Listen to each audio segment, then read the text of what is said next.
Un pays sans pétrole ni accès à la mer inverse soudainement sa trajectoire.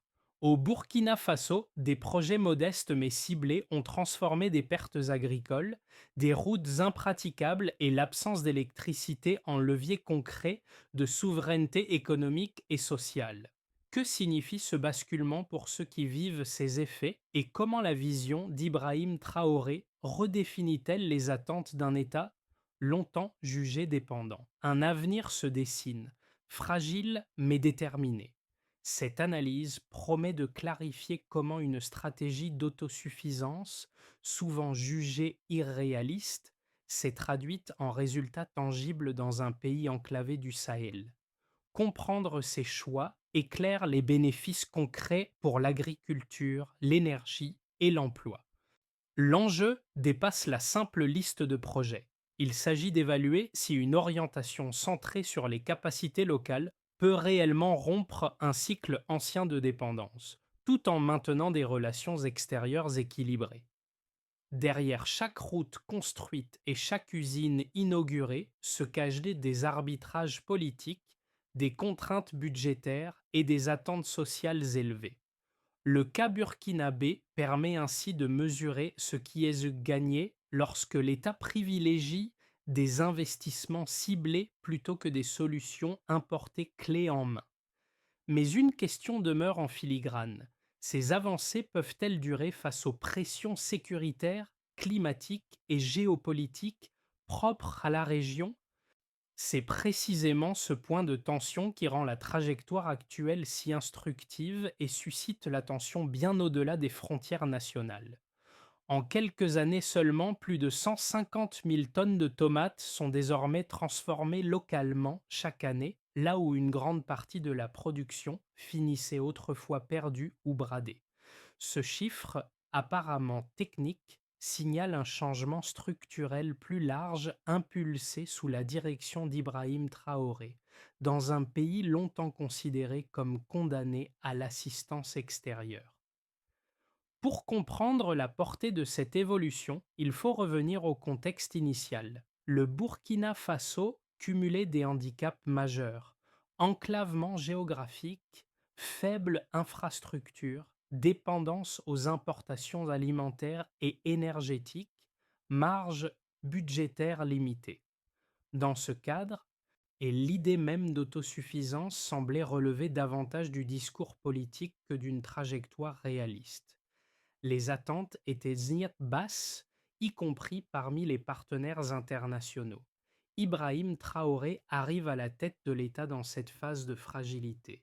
Plutôt que de multiplier des réformes dispersées, son approche se concentre sur quelques leviers précis: transformer localement ce qui était exporté brut, reconnecter les zones productives au marché et sécuriser des services essentiels comme l'énergie. L'objectif n'est pas l'abondance rapide, mais la réduction progressive des dépendances les plus coûteuses. La mini-révélation réside dans l'effet cumulatif de ces choix. Chaque projet pris isolément paraît limité: une usine, une route, un programme d'électrification. Mais leur articulation modifie la logique économique. Les agriculteurs vendent à meilleur prix, les coûts de transport diminuent et l'activité locale se stabilise. Cette dynamique crée des emplois directs et indirects, tout en renforçant la confiance collective dans la capacité nationale à produire de la valeur. Le contexte régional rend cette trajectoire encore plus significative. Dans le Sahel, les chocs sécuritaires et climatiques accentuent la vulnérabilité des États. Face à ces contraintes, la stratégie portée par Ibrahim Traoré s'inscrit moins comme une rupture idéologique que comme une réponse pragmatique à des limites structurelles longtemps acceptées comme immuables.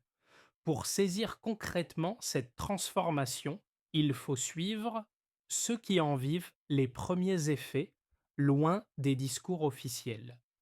Dans la région agricole autour de Bobo Dioulasso, un producteur de tomates raconte un changement simple mais décisif. Auparavant, une partie de sa récolte était invendue, faute d'acheteurs locaux capables de transformer le produit. Désormais, la présence d'une usine proche stabilise les débouchés et réduit l'incertitude saisonnière. Le revenu reste modeste, mais il devient prévisible. Un second cas éclaire un autre levier.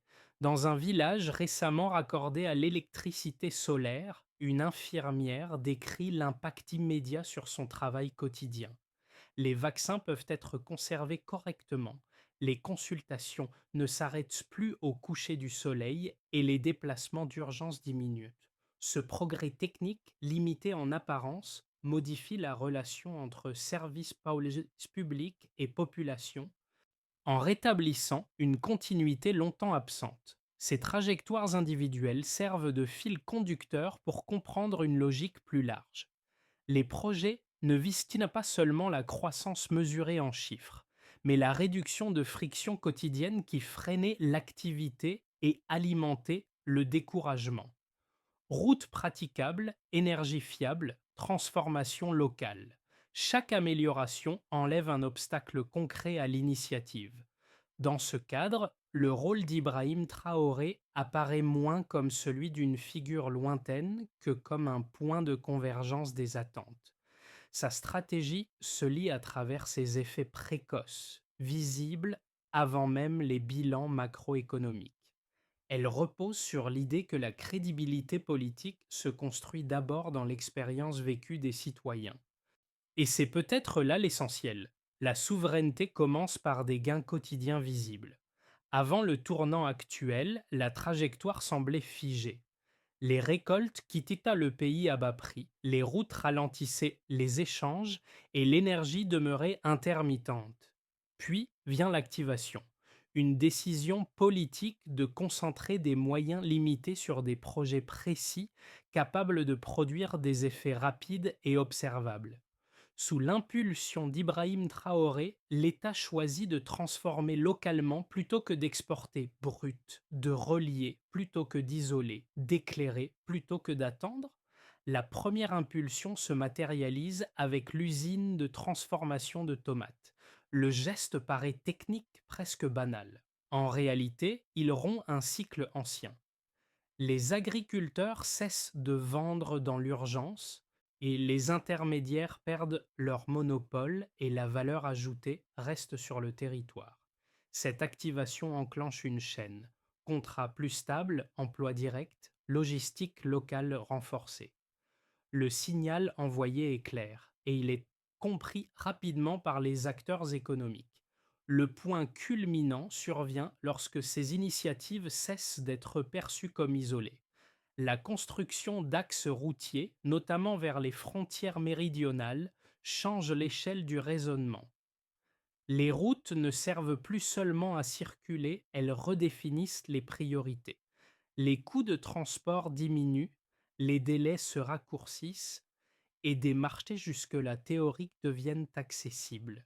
La décision de relier Bobo-Dioulasso aux corridors régionaux agit comme un accélérateur, car elle rend viables des projets qui ne l'étaient pas auparavant.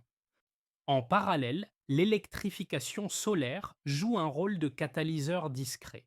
Elle n'attire pas immédiatement l'attention internationale, mais elle soutient l'ensemble du dispositif. Les écoles prolongent leurs horaires, les centres de santé fonctionnent de manière continue et les petites activités artisanales se stabilisent. Cette énergie, produite localement, renforce l'idée que les infrastructures essentielles peuvent être pensées hors des schémas classiques de dépendance. Les répliques de ce point culminant se diffusent progressivement. Les collectivités locales ajustent leurs priorités. Les jeunes perçoivent des perspectives nouvelles et l'administration adapte ses procédures. Ibrahim Traoré apparaît alors comme l'architecte d'un enchaînement plutôt que comme l'auteur d'un coup d'éclat unique. Chaque décision renforce la suivante, non par accumulation spectaculaire, mais par cohérence. Cette ligne d'événements révèle une logique avant-après nette. Avant, les projets restaient fragmentés et vulnérables. Après, ils s'imbriquent et se soutiennent mutuellement. Les limites persistent, notamment financières et sécuritaires, mais la dynamique a changé de sens. Ce basculement n'efface pas les risques, il redéfinit les marges de manœuvre. Et c'est dans ces marges construites pas à pas que se joue désormais l'avenir du Burkina Faso. Au départ, la base était simple et contraignante. Une grande partie de la production agricole était vendue brute. Près d'un tiers de la population rurale vivait sans accès fiable à l'électricité et les coûts logistiques limitaient fortement les échanges régionaux. Puis, en quelques années, les indicateurs ont commencé à se déplacer et révélant un écart mesurable entre la situation initiale et les résultats observés sous la conduite d'Ibrahim Traoré. Premier indicateur, la transformation agricole. Plus de 150 000 tonnes de tomates sont désormais transformées localement chaque année. Ce volume marque un changement net par rapport à la situation antérieure, où une part significative des récoltes était perdue ou exportée à bas prix. La signification est double. La valeur ajoutée reste dans le pays et les revenus agricoles deviennent plus réguliers. En pratique, cela réduit la volatilité des prix pour les producteurs et stabilise les chaînes d'approvisionnement locales. Deuxième indicateur, l'emploi et les revenus. Les projets industriels et agricoles associés ont généré plus de 500 emplois directs, auxquels s'ajoutent des milliers de contrats réguliers pour les agriculteurs fournisseurs. L'enjeu n'est pas seulement le nombre, mais la nature de ces emplois. Ils s'inscrivent dans des cycles productifs continus plutôt que saisonniers, ce qui améliore la prévisibilité des revenus. Cette stabilité relative soutient la consommation locale et renforce la résilience des ménages face aux chocs climatiques ou sécuritaires. Troisième indicateur, l'énergie et les services essentiels. Le programme d'électrification solaire a permis de connecter plus de 150 villages, donnant accès à une électricité fiable à environ 300 000 personnes. Avant ces installations, une part importante de la population rurale dépendait de solutions intermittentes ou inexistantes. Le passage à une énergie stable a des effets indirects majeurs: conservation des médicaments, prolongation du temps d'étude, fonctionnement continu des petites entreprises. Les enquêtes locales font état d'une amélioration notable des conditions de vie pour une majorité des ménages bénéficiaires. Ces trois séries de données doivent être lues ensemble. Isolées, elles décrivent des progrès sectoriels. Combinées, elles traduisent une modification de la structure économique. La transformation locale soutient l'agriculture, l'énergie sécurise les services et l'emploi stabilise la demande intérieure. Ce cercle réduit progressivement la dépendance aux importations et à l'aide extérieure, sans prétendre l'éliminer totalement. Le rôle d'Ibrahim Traoré se situe précisément dans cette articulation des chiffres. La stratégie ne vise pas des records spectaculaires, mais des écarts mesurables entre un avant fragile et un après plus robuste. Les limites demeurent visibles, notamment en matière de financement et de sécurité régionale. Toutefois, les données indiquent une trajectoire cohérente où chaque gain quantifié renforce la crédibilité des suivants. Ainsi, la lecture quantitative ne raconte pas seulement une amélioration statistique, elle confirme un changement de logique. L'État passe d'une gestion de pénurie à une gestion d'accumulation progressive de capacités. C'est dans cette progression mesurée, plus que dans l'ampleur brute des chiffres, que réside la portée réelle des réformes engagées. Deux critiques structurent comme le débat autour de la trajectoire actuelle du Burkina Faso. La première affirme qu'un pays enclavé, sans ressources naturelles majeures, ne peut pas soutenir durablement son développement sans aide extérieure massive. Selon cette lecture, l'autosuffisance expose l'économie à un manque de capitaux, de technologies et de débouchés, ce qui finirait par freiner la croissance et accentuer les vulnérabilités sociales. Les partisans de cet argument estiment que l'intégration dépendante aux chaînes internationales reste la seule voie réaliste. La seconde critique insiste sur les risques d'isolement. En privilégiant des solutions locales et des investissements endogènes, l'État prendrait le risque de se couper des partenaires internationaux, d'augmenter ses coûts et de perdre en compétitivité régionale. Dans un contexte sahélien instable, cette approche serait jugée trop fragile face aux chocs sécuritaires et climatiques. L'argument central est que la souveraineté économique, sans appui extérieur solide, demeure une ambition symbolique plutôt qu'une stratégie opérationnelle. La réponse apportée par les faits nuance ces deux positions. Les projets engagés ne reposent pas sur un retrait du monde, mais sur une réduction ciblée des dépendances les plus pénalisantes. La transformation locale des tomates illustre ce point. Au lieu d'exporter une matière première à faible valeur, le pays capte désormais une part accrue de la chaîne de valeur, tout en maintenant des échanges régionaux. Cette logique ne supprime pas les partenariats, elle les rééquilibre. De même, l'électrification solaire ne vise pas l'autarcie énergétique totale, mais la sécurisation de services essentiels là où les réseaux traditionnels faisaient défaut. Les données disponibles montrent des gains concrets en santé, en éducation et en activité économique sans signal d'effondrement des échanges extérieurs. La baisse des coûts de transport liés aux infrastructures routières renforce même l'intégration régionale, contredisant l'hypothèse d'un isolement croissant. Sous la conduite d'Ibrahim Traoré, la stratégie apparaît ainsi moins idéologique que pragmatique. Elle accepte l'existence de contraintes structurelles, mais cherche à les contourner par des leviers mesurables. La controverse demeure légitime, toutefois, les résultats observés suggèrent que l'alternative entre dépendance totale et autonomie absolue est trop simpliste pour décrire la réalité burkinabé actuelle. À ce stade, il ne s'agit plus d'une simple série de projets. Le véritable tournant apparaît lorsque ces initiatives cessent d'être perçues comme des réponses ponctuelles pour devenir un cadre d'action cohérent. À ce stade, la question n'est plus de savoir si une usine ou une route fonctionne, mais si l'ensemble forme un système capable de se maintenir. C'est ici que la stratégie portée par Ibrahim Traoré change de nature. La révélation centrale tient dans cette bascule. L'État ne cherche plus seulement à corriger des manques, il organise des interdépendances locales. L'agriculture transformée localement crée une demande énergétique stable. L'énergie fiable soutient l'éducation, la santé et l'artisanat.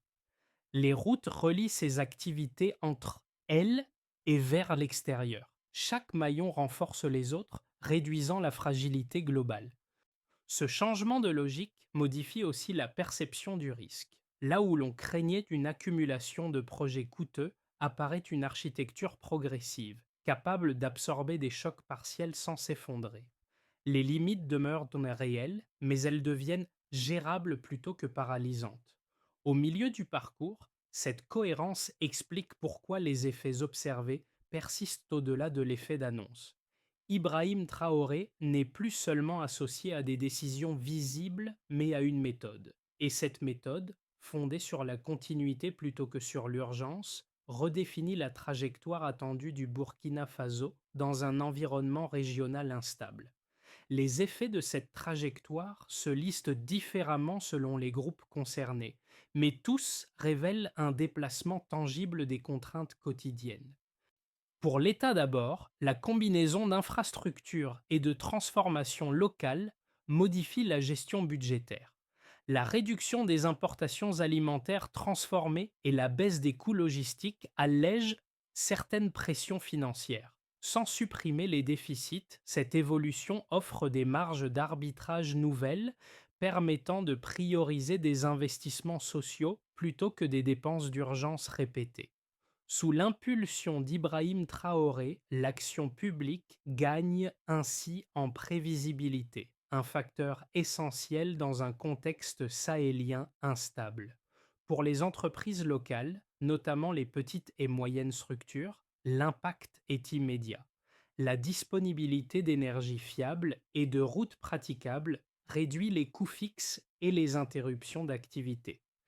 Les transformateurs agricoles peuvent planifier leur cycle de production, négocier des contrats plus stables et accéder à des marchés régionaux auparavant inatteignables. Cette amélioration ne crée pas une compétitivité spectaculaire, mais elle réduit la symétrie qui pénalisait systématiquement les acteurs locaux face aux produits importés.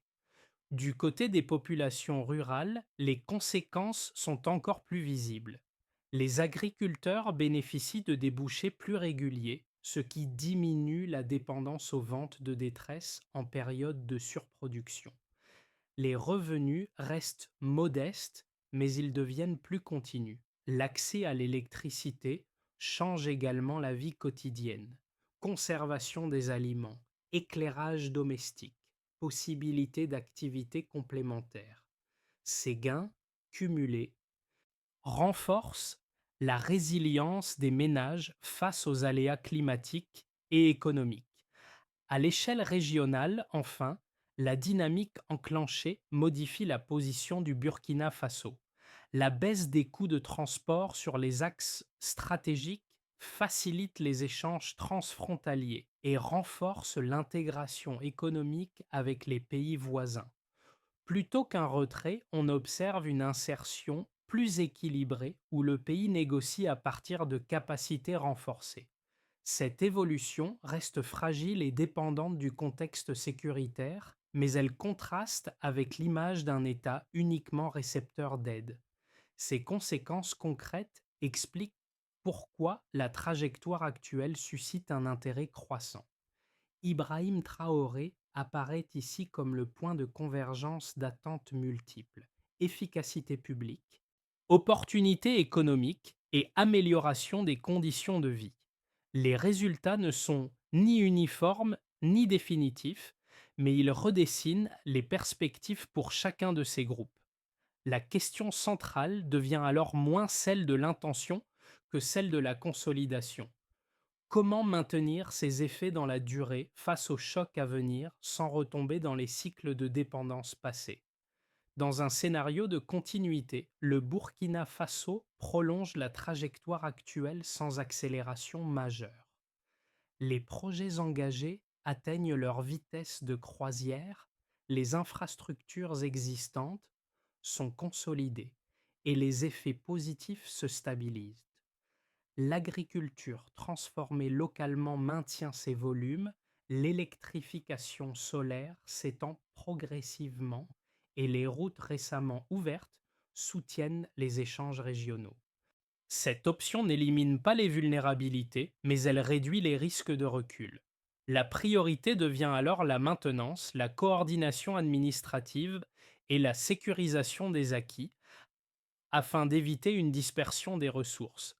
Un scénario plus optimiste suppose une amplification contrôlée. Les capacités locales gagnent en efficacité, attirant des partenariats ciblés et des investissements régionaux. Les secteurs agricoles, énergétiques et logistiques se renforcent mutuellement, créant un effet d'entraînement.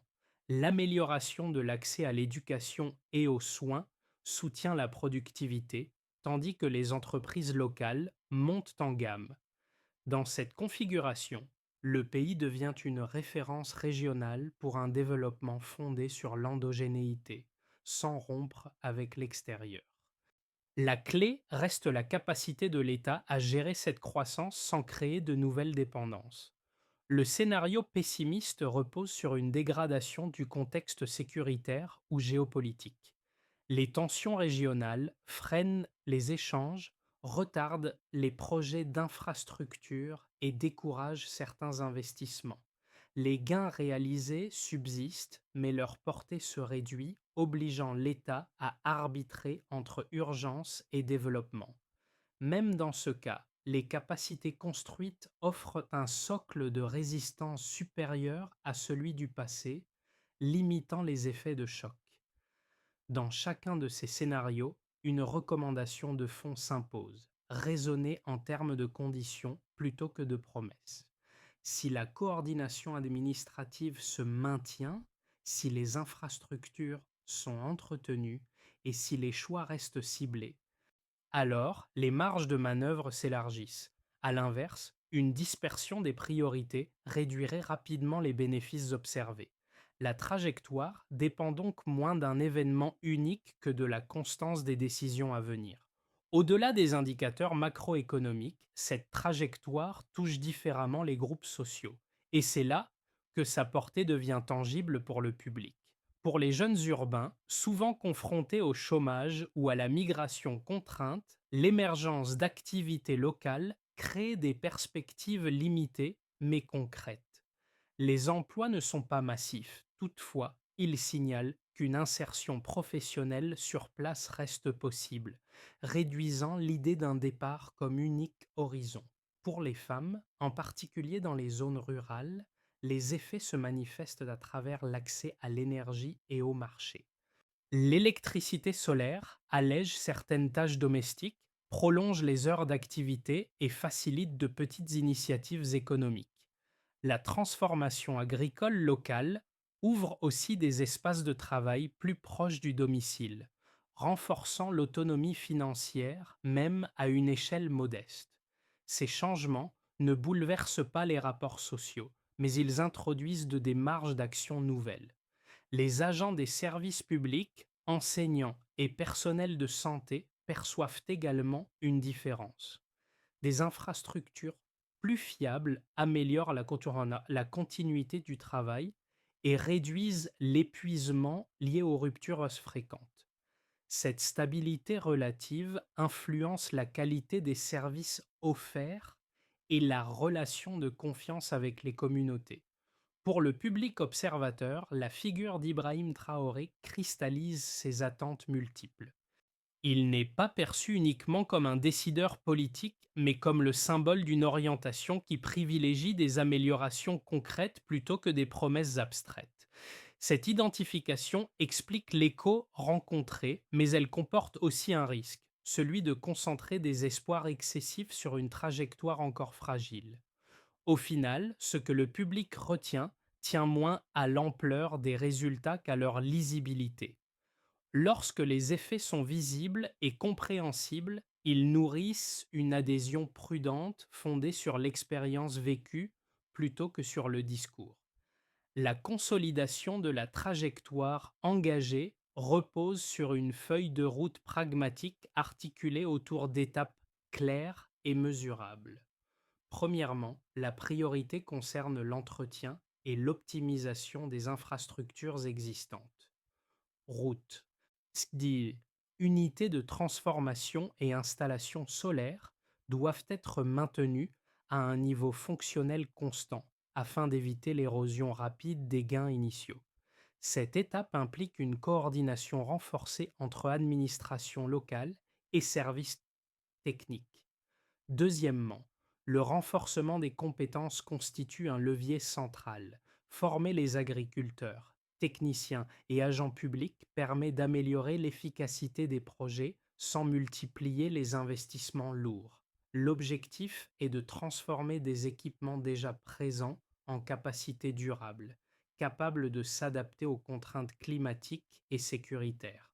Troisièmement, la structuration des chaînes de valeur locales doit se poursuivre. Cela passe par des mécanismes contractuels plus stables entre producteurs, transformateurs et distributeurs, ainsi que par une meilleure circulation de l'information sur les marchés. Cette étape réduit l'incertitude économique et favorise l'émergence d'initiatives privées complémentaires. Quatrièmement, l'ouverture maîtrisée au partenariat reste nécessaire. Il ne s'agit pas d'un retrait, mais d'une sélection stratégique de collaboration qui apporte technologie, financement ou accès au marché, sans recréer de dépendance excessive. Dans cette logique, Ibrahim Traoré apparaît comme l'arbitre d'un équilibre délicat entre autonomie décisionnelle et coopération externe. Enfin, un dispositif d'évaluation continu s'impose. Mesurer régulièrement les effets sociaux et économiques permet d'ajuster les priorités et de corriger les dérives. Cette capacité d'ajustement conditionne la crédibilité de l'ensemble.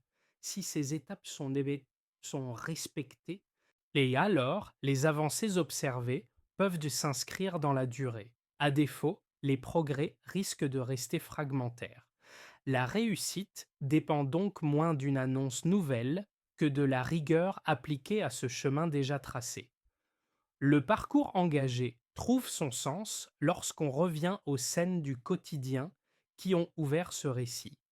Le producteur agricole qui ne jette plus sa récolte, l'infirmière qui travaille sans craindre une coupure soudaine, l'élève qui peut étudier après la tombée de la nuit. Ces images, modestes mais répétées, forment la trame réelle de la transformation en cours.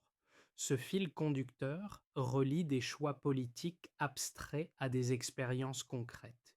Il explique pourquoi la trajectoire actuelle suscite autant d'attention malgré des moyens limités et des contraintes persistantes. Ibrahim Traoré apparaît ici non comme une figure héroïsée, mais comme le catalyseur d'une dynamique collective où chaque progrès renforce la confiance dans le suivant. L'émotion ne naît pas de promesses grandioses, mais de la continuité. Voir des améliorations se maintenir dans le temps change la perception de ce qui est possible. Là où l'attente et la dépendance dominaient, une forme de projection collective se dessine, prudente mais réelle. Et si l'on devait en retenir une idée, ce serait celle-ci. La souveraineté se construit dans la durée. Ce rappel n'efface ni les risques ni les incertitudes. Il souligne simplement que le cœur de cette histoire réside moins dans les infrastructures que dans la réappropriation d'un horizon commun. Lorsque les citoyens perçoivent un lien direct entre leurs efforts et les résultats obtenus, la transformation cesse d'être un slogan pour devenir une expérience partagée. Au terme de ce parcours, la trajectoire du Burkina Faso invite moins à l'adhésion immédiate qu'à la réflexion partagée.